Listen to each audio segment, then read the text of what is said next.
അങ്ങനെ എമ്പുരാൻ സിനിമയുടെ സെൻസറിങ് കഴിഞ്ഞിരിക്കുകയാണ്. സിനിമയുടെ ഡ്യൂറേഷൻ അപ്ഡേറ്റും ഇപ്പോൾ വന്നിട്ടുണ്ട്. 3 മണിക്കൂറിന് മുകളിൽ സിനിമയ്ക്ക് ഡ്യൂറേഷൻ ഉണ്ടായിരുന്നു. ചെറിയ രീതിയിൽ സിനിമയ്ക്ക് കട്ടൊക്കെ വന്നിട്ടുണ്ട്.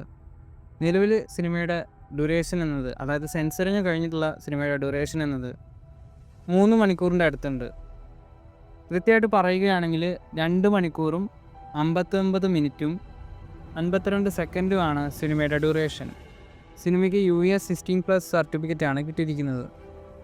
ലൂസിഫറിൻ്റെ ഡ്യൂറേഷനും ഇതുപോലെ 3 മണിക്കൂറിൻ്റെ അടുത്ത് തന്നെ ഉണ്ടായിരുന്നു. 2 മണിക്കൂറും 54 മിനിറ്റുമാണ് ലൂസിഫർ സിനിമയുടെ ഡ്യൂറേഷൻ. എമ്പുരാൻ സിനിമയുടെ അടുത്ത അപ്ഡേറ്റ് ഉടനെ തന്നെ നമുക്ക് പ്രതീക്ഷിക്കാം. സിനിമയുടെ സോങ് ആണ് ഇനി വരാൻ പോകുന്നത്. എമ്പുരാൻ സിനിമയുടെ FTFS ഒരു 6 മണിക്കെങ്കിലും സ്റ്റാർട്ട് ചെയ്താൽ മതിയായിരുന്നു. എന്തായാലും ഇത്രയും ഡ്യൂറേഷനൊക്കെ ഉള്ളതുകൊണ്ട് എന്താണ് സിനിമയുടെ ടീം പ്ലാൻ ചെയ്യുന്നതെന്ന് അറിയില്ല.